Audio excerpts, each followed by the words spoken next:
Assalamu alaikum. Wa alaikum assalam wa rahmatullah.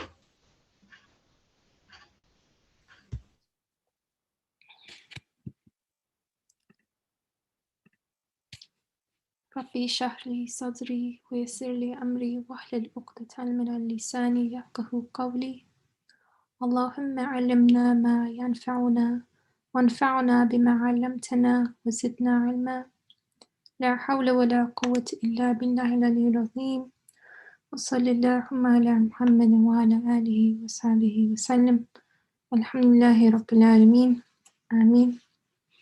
Assalamu alaikum everyone. Inshallah, today we will be continuing from the 10th word, and we are now on the 8th aspect.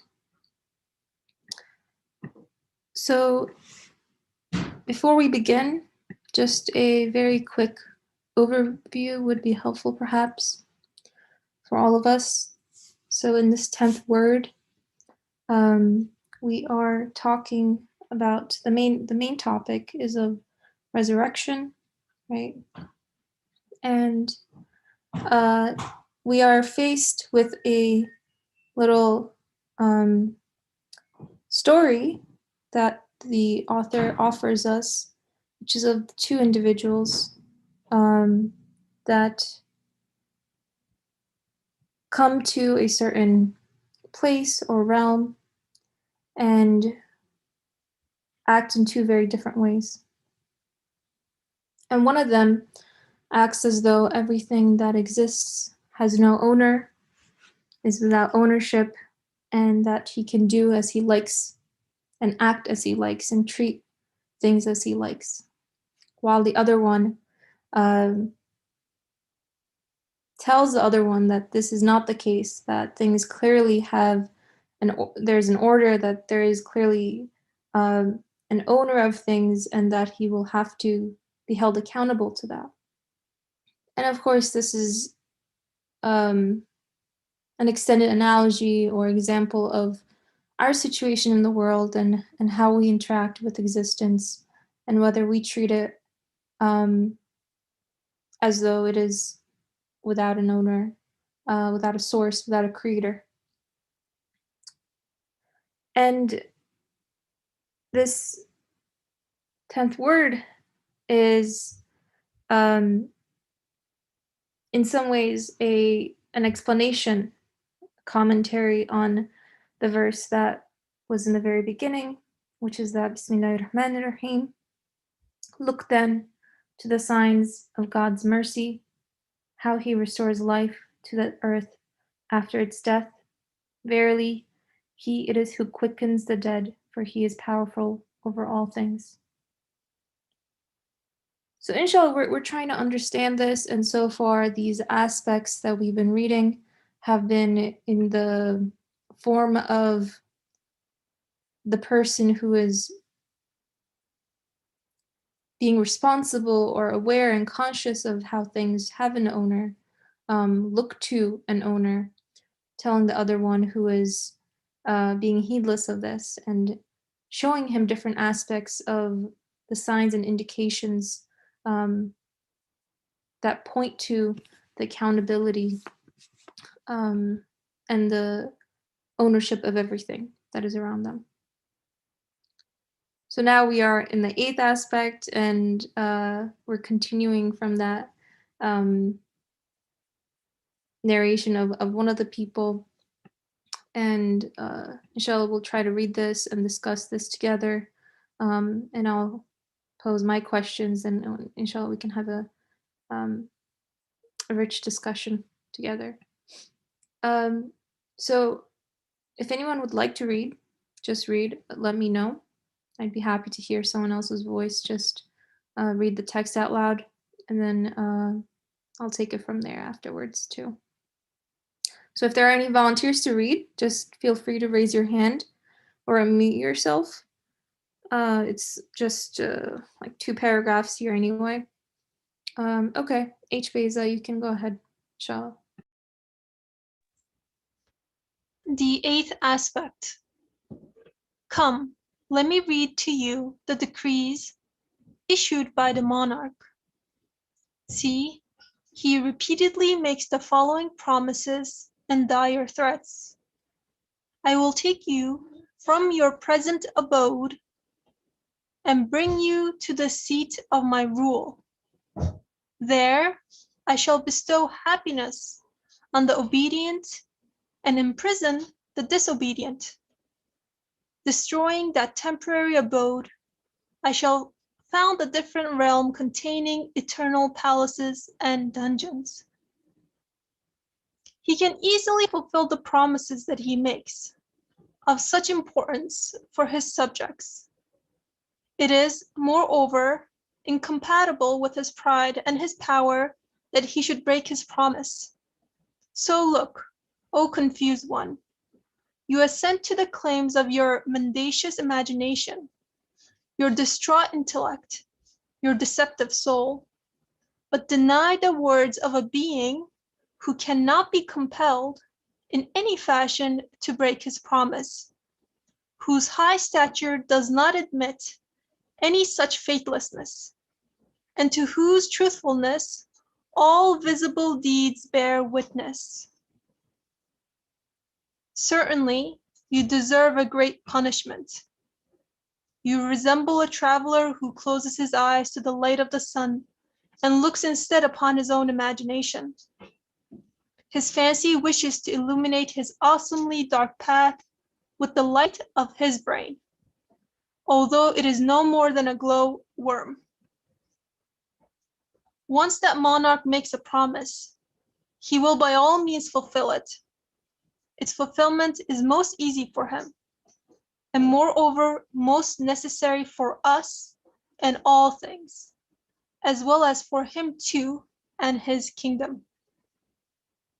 There is therefore a supreme court and a lofty felicity. Thank you, H. for reading that text out loud to us.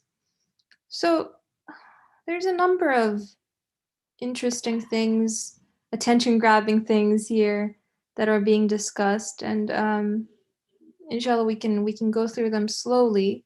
So I'll point out things that I found intriguing and that I want to discuss. And I don't necessarily have an answer to the questions that I'll be asking, so I'll rely on you to help me out.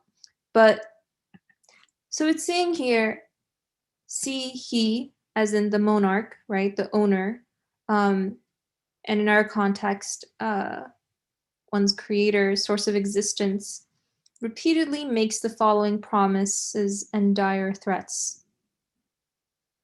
I will take you from your present abode and bring you to the seat of my rule. And I think to myself, okay, well, what does that mean for me now? So my present abode is I'm existing in this world. Existence as I know it is my present abode, right? I sleep, I wake up, I do things, I feel things, I experience things. Things pass, I grow older. And so what does it mean for me to be taken from my present abode, from this present existence, and brought to the seat of my rule, of his rule? So I guess my first question is here, what does this mean? What does the seat of the creators or the monarch's rule mean? How do I make sense of that? Like what does that mean? So if I think symbolically perhaps, right, a king has a certain, I don't know, maybe throne or seat from which he could issue out commands and orders, and then his officers or people that work under him carry out those commands. And usually one may, as a civilian, interact with those officers rather than the monarch directly. this is, analogically speaking, of course, not literally, but what does it mean to be brought to the monarch directly? Or what does it mean to be brought to the seat of his rule? This is, I think, an important concept. And I think we should flesh it out, because I need some help understanding it.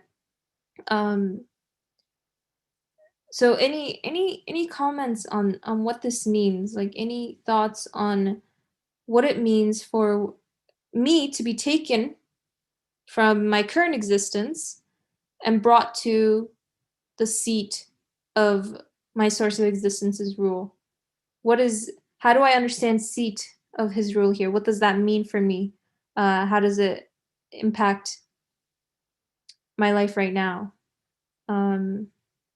Okay, so Brother Ali, you have your hand up. You can go ahead, inshallah. It is a perfect start of the discussion of this aspect. I really appreciated that you presented us the heart of the matter here.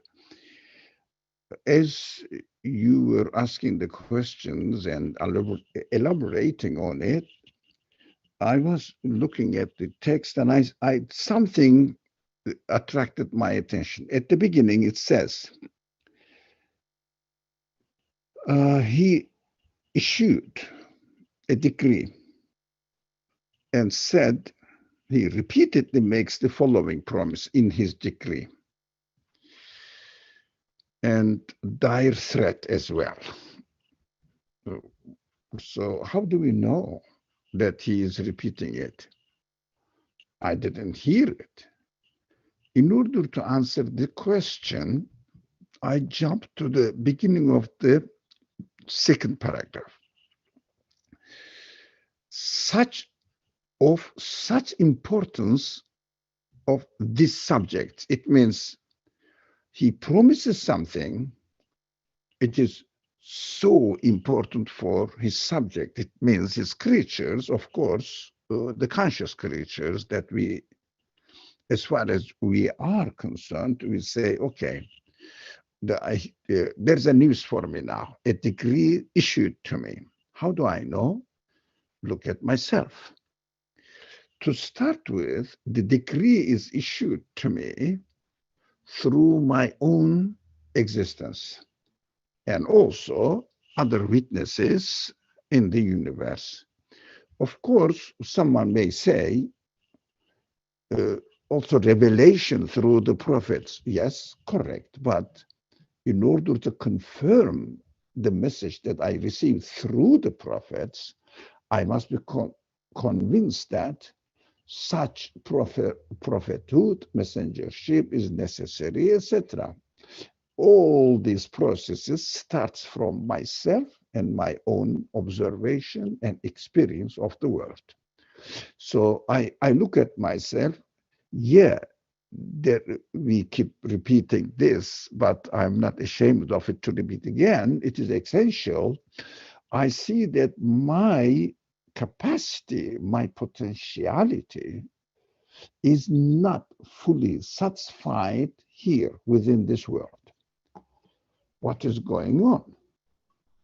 I have some feelings, expectations, which goes beyond the capacity of this world. So from there, I understand that my expectations need to be fulfilled. I understood this makes the following promises and dire threats through my own existence.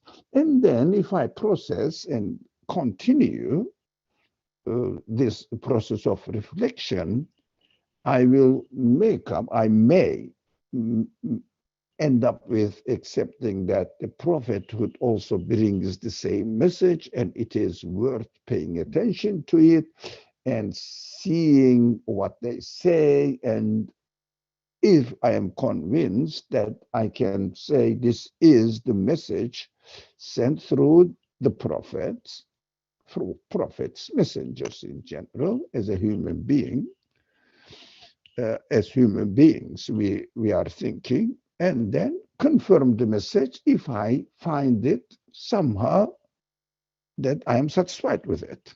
That is the later uh, stages of confirmation. So here, the subject is we have to say that this is a very important news to me, and also, excuse me, and also not only the promise, which is a good promise, but at the same time, which is what I expect. Also, I have some fears in me. What? For example, I am afraid of losing my pleasure, my existence, my life, whatever I am pleased with. It is possible. Is it possible? I look at the universe. Yes, everything is losing it.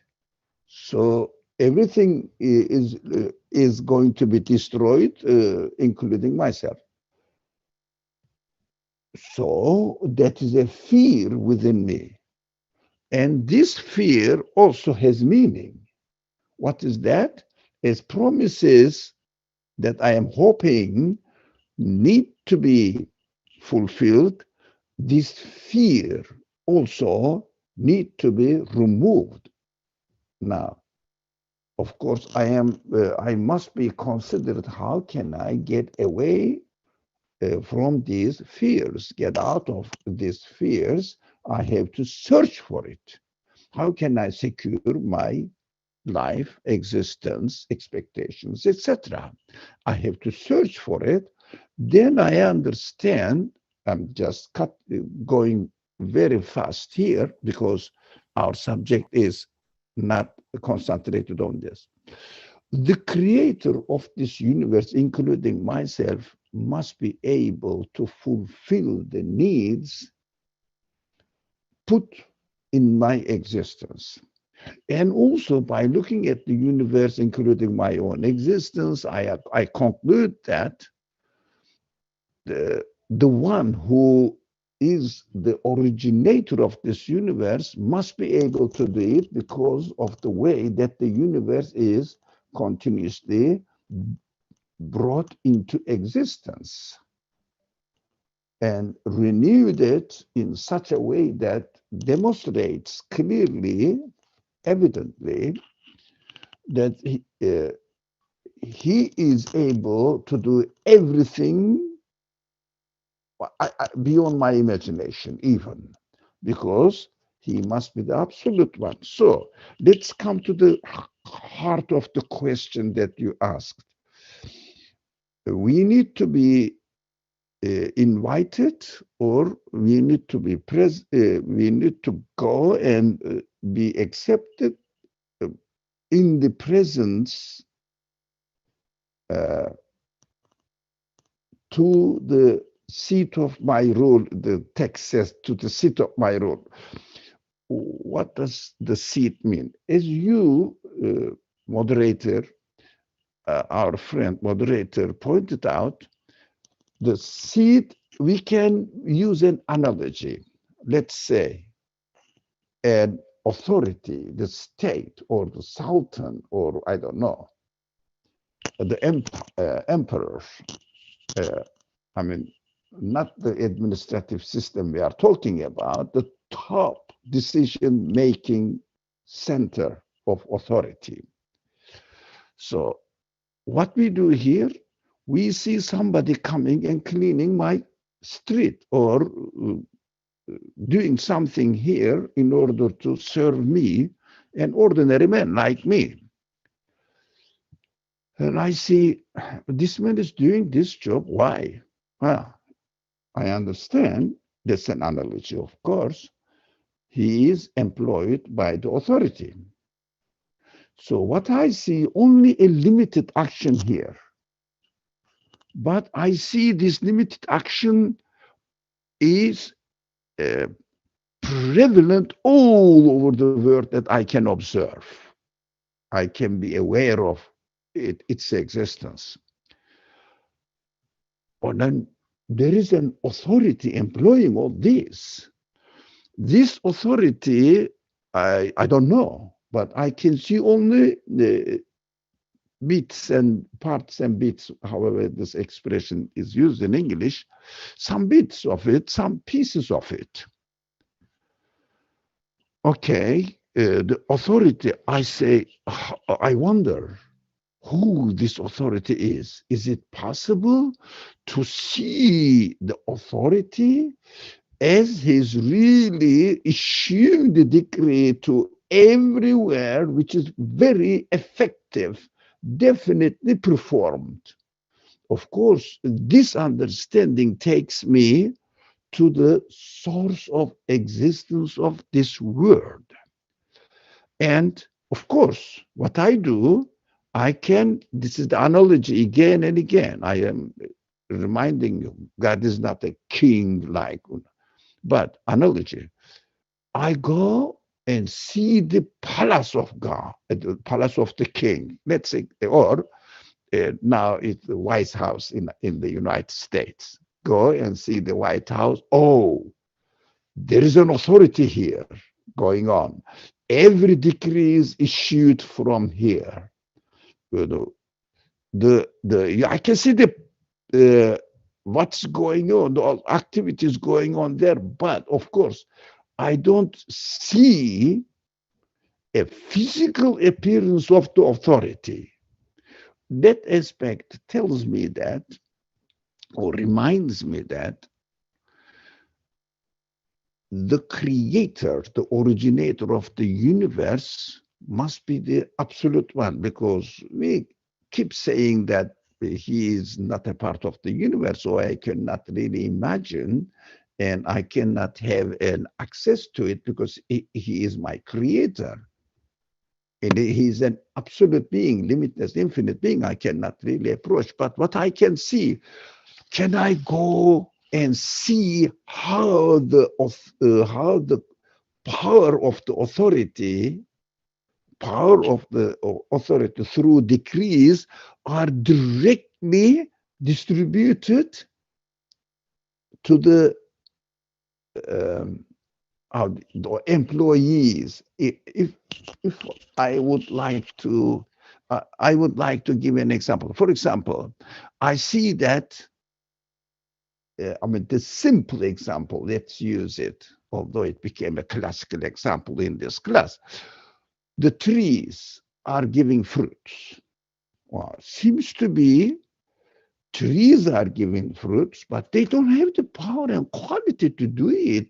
Neither do they have any will to choose it, consciousness, knowledge, but they are receiving the, if you like, decree, command from the creator of the tree, from the creator of the universe, and his command is manifested through the action of the tree.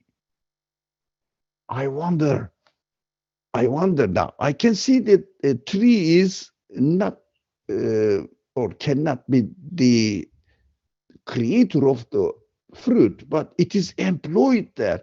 I would like to see the employer and how he is really.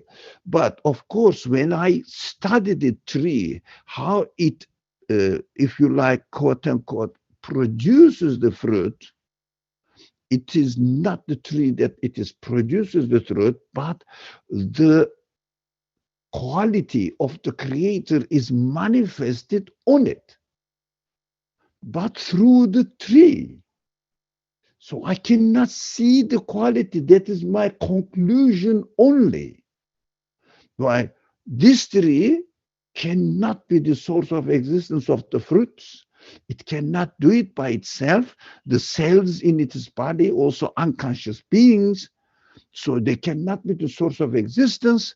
But I would like to experience the manifestation. This is very important. The manifestation of the power, the quality of the creator of the tree without having any tree to produce the fruit, but just acting by himself, without, we call it the cause, apparent cause of the tree. That process is extremely important. In this world, everything is behind the apparent things being done. But we know that they cannot be. For example, a person comes and does the work of the governmental work every day continuously. We see that this man cannot be doing it by himself. He is employed. I want to see the employer's relationship with this man, the employee. So this this is a need for me to understand. So what we see, that through the creation of this universe, the creator of the universe is letting me know, or revealing the reality that these are employed by me, and I am the absolute being. I can demonstrate my qualities without employing the things, the employees, the working people, or the tree, directly manifest my my quality, if you like, quality, my power, my knowledge, directly manifested. You can see it. You can live it. This is what I want, because I can see the manifestation. I would like to see the manifestation of what? Manifestation of the absolute qualities with no causal, if you like, veil, like the tree, as if the tree is producing the fruit. I would like to see it. That is what I understood from his seed. Bring you to the seat of my rule. Why? The Creator gives me the desire to make sure that everything is created by him through my observation, not my deduction, by using my reasoning, saying that tree and the fruit, come on, tree cannot be the source of the existence of fruit. It is just a means, it is just a vehicle. But somebody is employing it. And coming to my own senses, these senses cannot be the result of my cells. The cells and the senses both need to be created, to be given existence. So the one who created me in this position must demonstrate his qualities in front of me, manifesting directly without the veil of something. For example, I hear with my ear. If my ear doesn't work, I don't hear. But through the ear, I can hear. But I want to, the creators, my creators, power to manifest without needing any intermediaries, if you like, to see the manifestation of his qualities. And then I will say, okay, this is my creator directly addressing to me. I understood from this invitation to the seat of my role. That is the only way that I can secure myself from the fear of going into meaningless non-existence. That's why promise and threat is within me. I would like to receive all what I hope. I would like to make sure that my fears are gone. That is the, I think, in this world, uh, being able to secure my existence, my life, my expectations, and also relieving myself from the pain of thinking, imagining to lose it. Of course, in the message, within the message sent through the prophets, it is described as paradise and hell. So it fits. We say, oh, that must be true, really. Confirm the message. Thank you. I know I spoke a lot, but I have to give the big picture of my whatever I have understood from the whole text that we read today. Jazakallah khair, Brother Ali. That was really helpful for me. Thank you for sharing those thoughts and your understanding. So I guess just, as very brief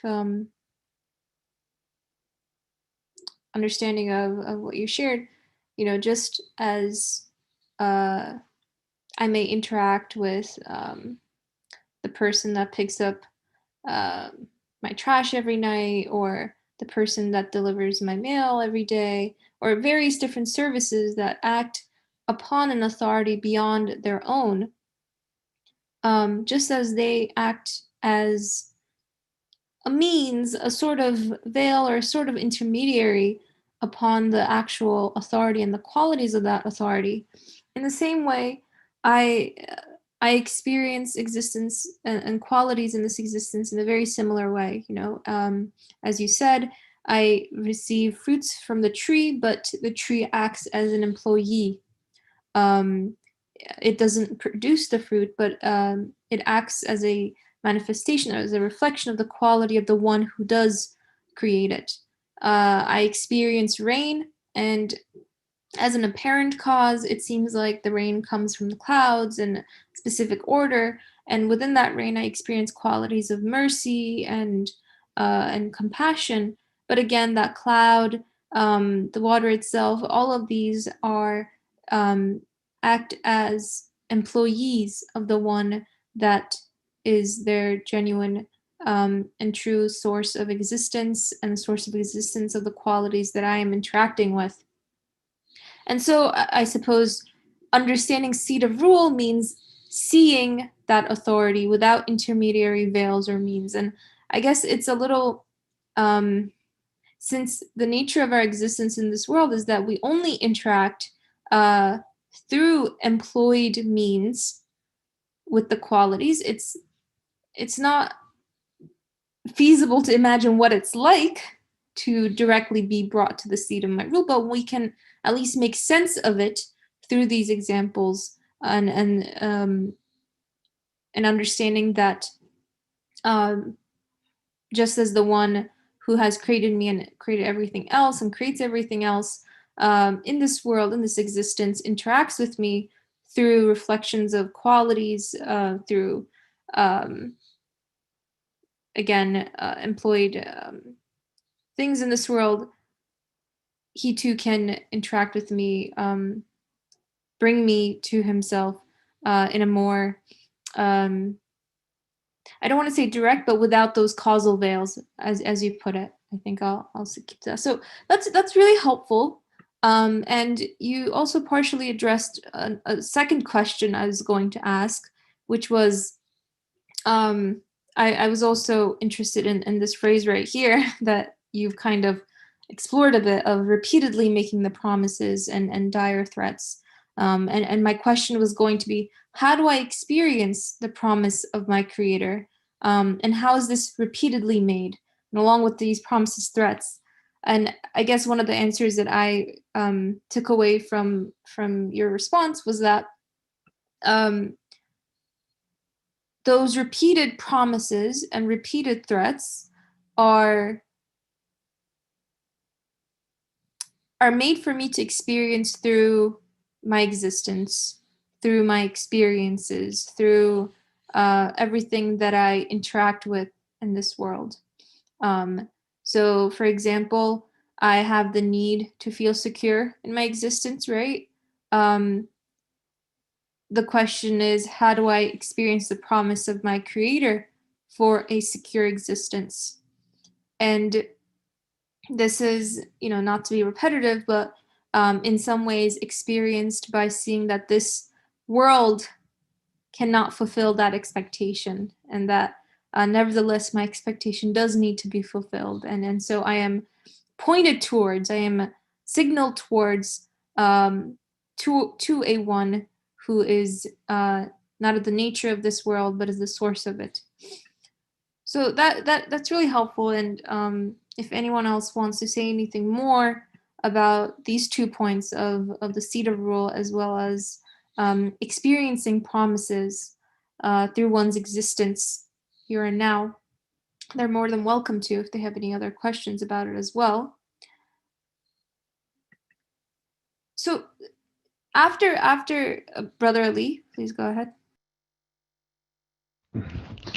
I am very pleased to hear that you found my explanation partial related to this need for being invited to the seat of the Creator.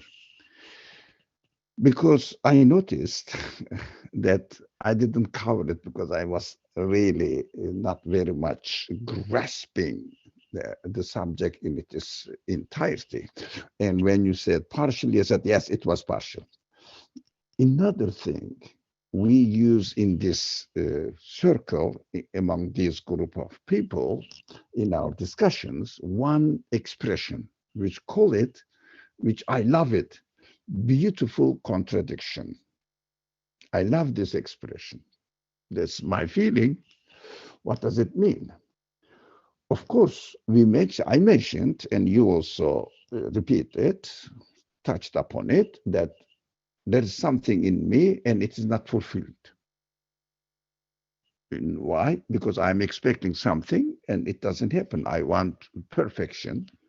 I want limitless satisfaction, but I'm here contradicting my expectations that I am subject to death. Of course, that contradiction, no one can say that. Otherwise, that's not what I feel at least. So another thing, what we see in the world. For example, another beautiful contradiction outside of the world, especially through human actions. What we do, lots of things are going right. Lots of things also are going wrong, according to my understanding, according to my feelings. I feel the contradiction here. Look, when I look at the universe, I see that the Creator has absolute power, absolute knowledge. He must be aware of it because he is the creator of everything, because there is no other creator in the universe.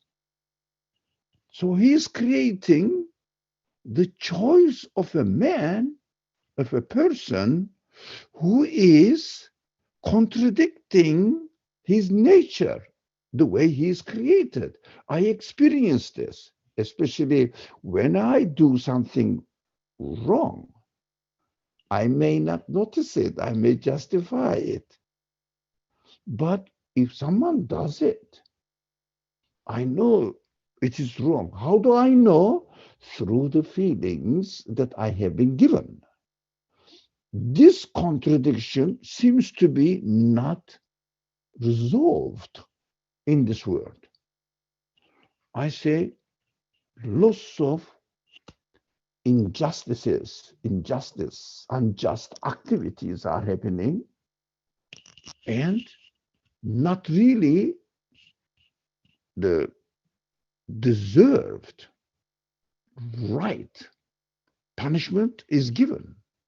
For example, somebody declares war on poor people and invades their land under the title of, I don't know, I am the powerful one and I can really dominate this area and use it for my own purpose, saying that these people are ignorant, they don't know how to do it, I will do it myself. So That is how people justified invading other people's lands and manipulating the administrative things, and therefore killing not thousands, millions of indigenous people of the land in America, in South and North America, Australia, New Zealand, and claiming that they are not really fully human. They don't know how to do it. So I say one person's ambition is killing millions of people, and at the same time exploiting their rights, maybe using their uneducatedness or ignorance of what is going on in the world, because they may be very local people. And how can this man dies, and the one who is wronged, his right, dies away, and that's it? No, it can't be. It can't be. And then there are two options: either how the creator of the universe can really create the action of these transgressors, arrogant people. How can he? Of course, the human beings have free will. He creates it because there must be a way of compensation of everybody's desert. Whatever they deserve, they must be. And this can only be possible through another way of creating, another way of creation, where the creator's qualities will manifest them with no veil, no obstacle, no other interference. You said causal veils. No, directly everybody must be taken to the court and must be given whatever they deserve as a result of their experience of free activities, the opportunities given to us here, because only through these opportunities that we make progress, or we may choose to make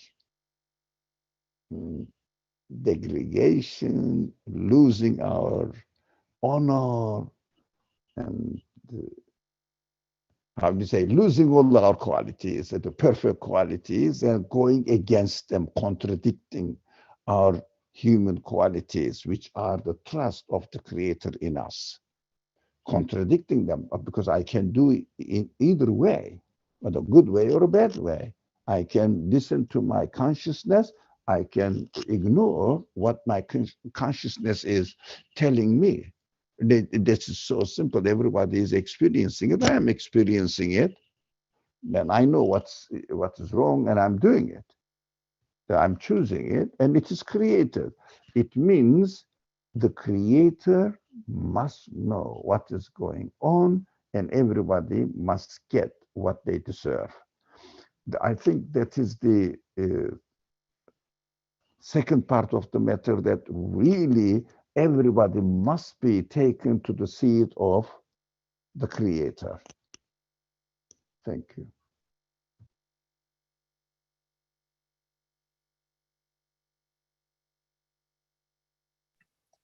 Thank you, Brother Ali, again for sharing those thoughts. So I want to look at this sentence now, and it will be very connected, I guess, to what we've been talking about so far, where the author says, there being at the seat of his rule, there I shall bestow happiness on the obedient and imprison the disobedient. I guess the question, of course, is what does it mean? What does this mean for me? And I think that kind of putting together this entire thought process, this entire paradigm that we've been working with, I can share a few thoughts, and then others can feel free to share as well, and either correct me or complete my thought process. I guess bestowing happiness on the obedient, how I understand that, is that within this world, within the present abode, right? Whatever the conclusions I come to about my source of existence, about my creator, about his qualities, I then come to be able to see and confirm at a very different level at the seat of the rule when I'm when there are no other causal veils anymore, right? So if I, using all my human qualities, concluded about his compassion, and absolute power, and absolute mercy, and absolute guidance, and all these other qualities that are constantly, continuously being reflected to me through my experiences, through my interactions, through my very existence, then when those veils are lifted, it's very easy for me to be able to say, well, yes, here I can see once more, confirm that those qualities that allowed me to connect and communicate with my creator and gave me that fulfillment and sense of existential security, what that in itself is happiness, right? Being able to see the, I guess, your conclusions, as experience your conclusions. And then, so let me know if that part didn't make sense, but I'll just say a few other comments about this part, because no one really likes to talk about what does imprisonment mean and what does disobedience mean. But I guess here my understanding is that if one, like the man that we saw in the very introduction of this 10th word, treats things without acknowledging that they are owned, without acknowledging that they have an owner, then he also deprives himself of connecting and communicating with the qualities that are reflected through them. He'll eat the fruit of the tree, but he'll never experience the compassion in that fruit.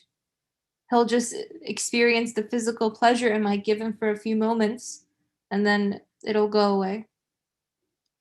If he interacts with someone, a loved one, this could be his mother, his spouse, a friend, and experiences a sort of pleasure in conversing with them,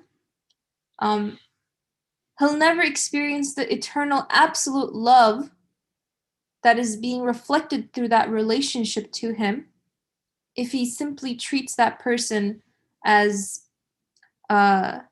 being the owner of the qualities themselves, because that person will also either die or leave them or disappoint them.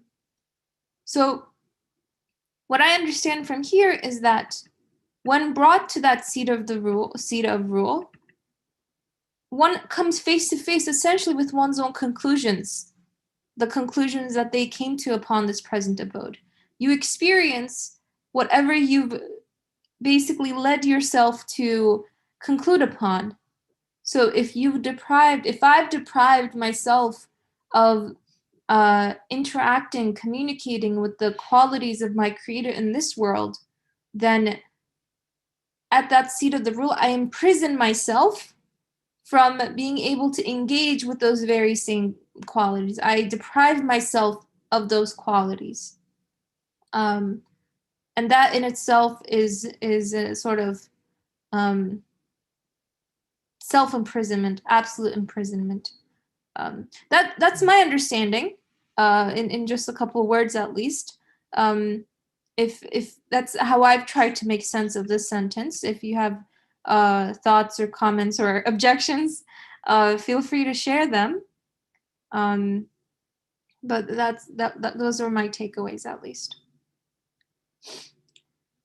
So continuing on, and I know I'm going a little perhaps slowly, but we might as well understand the sentences. It says, destroying that temporary abode, I shall found a different realm containing eternal palaces and dungeons. And at least this part for me is very straightforward, because I see, one can experience the temporariness of this world, of this existence, of not existence itself, but this type of existence very easily, just by aging. That in itself shows how temporary, my physical body is, how temporary the pleasures I may be able to partake in, how temporary, the seasons are, and my experiences are. I may have a joyous Monday, but then that Monday's over and now it's Tuesday. And so this temporariness, however, as Brother Ali also highlighted, one of the main points that we bring about, points to me to that, offers me that beautiful contradiction in which I am pointed in the direction of eternity, because I see that this temporary abode does not align with my expectations, and so I am given indications, signs that there must be an eternal type of existence, that while death, as I define it, in this world, means the end of this type of existence, it doesn't mean the end of my existence, because I have been created with needs that I don't want to be destroyed. I don't want to disappear. I don't want to be annihilated. And all of these feelings, again, show me or point to me in the direction that, yeah, indeed, my source of existence, the one who is the source of existence of these qualities and feelings, will surely must offer a different realm containing eternal palaces. And by eternal palaces, I understand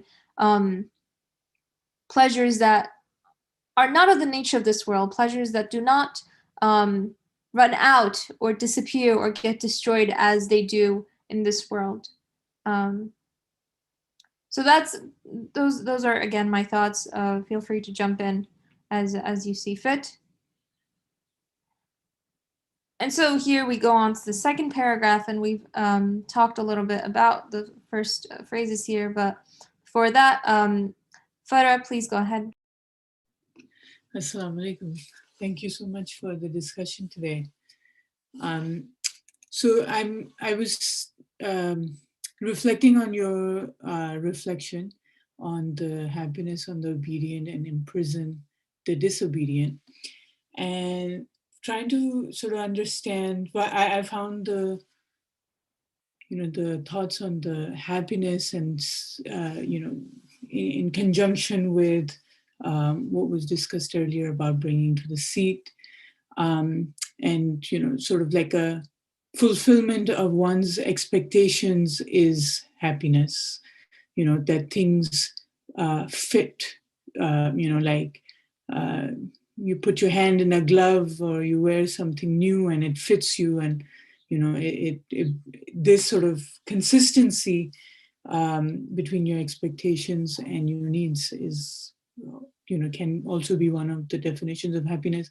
And in thinking about imprisoning the disobedient, I was reflecting and thinking that in a way, like an imprisonment could be when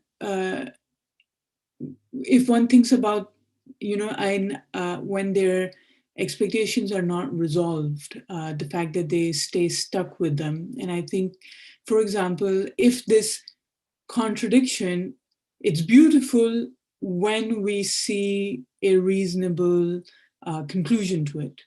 But this contradiction is a prison because it is cyclical or it makes you feel stuck. So the idea that this will not be resolved or that there is no meaning to it or meaningful sort of conclusion to this is like a prison that you feel here, and that will perpetuate. And this sort of like continuation of this, being stuck seems to be the ultimate misery in a way also. The idea of never getting out of this thing that you cannot solve on your own. So that's what I've had in mind. Thank you, Farah. That's I really love your comment and your understanding that you shared.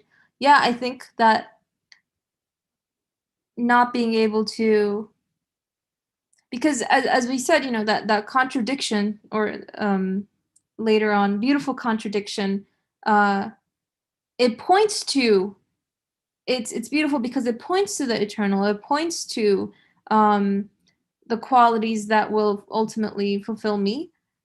And it gives indications and signs and signals towards it. But if I am not able to, if I refuse to follow through to those signs, if I refuse to look beyond this world and what it points to, then, as you said, I imprison myself in that sort of, I think you worded it really nicely, cyclical expectation versus reality, expectation, disappointment, that cycle. So I think that's really a great way to also understand this part right here. Thank you for sharing it. That was very helpful for me. Okay. So I know we only have a few minutes left, but here we can, we'll probably end up having to discuss more of this next week. But I think it also, like a lot of what we've discussed in this first paragraph will probably illuminate a lot of what is going on in the second paragraph. And so, but it says he can easily fulfill the promises he makes of such importance for his subject. So I think this is, kind of having filled in conceptually certain words like promises. I think this is pretty straightforward. My expectations, my needs will be met. It is moreover incompatible with his pride and his power that he should break his promise. So look, O confused one, you assent to the claims of your mendacious imagination, your distraught intellect, your deceptive soul, but deny the words of a being who cannot be compelled in any fashion to break his promise, whose high stature does not admit any such faithlessness, and to whose truthfulness all visible deeds bear witness. Certainly you deserve a great punishment. You resemble a traveler who closes his eyes. And I just want to say right here that in terms of agency, right? One has agency, one assents, one closes their eyes. These are all choices that we make that lead to this sort of punishment or imprisonment that we've talked about. You resemble a traveler who closes his eyes to the light of the sun and looks instead upon his own imagination. His fancy wishes to illuminate his awesomely dark path with the light of his brain, although it is no more than a glowworm. And I think glowworm is more of I don't know what a glowworm is, firefly. And I thought that was really interesting as well. It's like trying to use the light of a firefly to see your way instead of the illuminating sun itself. And once that monarch makes a promise, he will by all means fulfill it. Its fulfillment is most easy for him, and moreover most necessary for us and all things, as well as for him too and his kingdom. There is therefore a supreme court and a lofty felicity. So we're out of time, But perhaps some of these sentences could be discussed next week.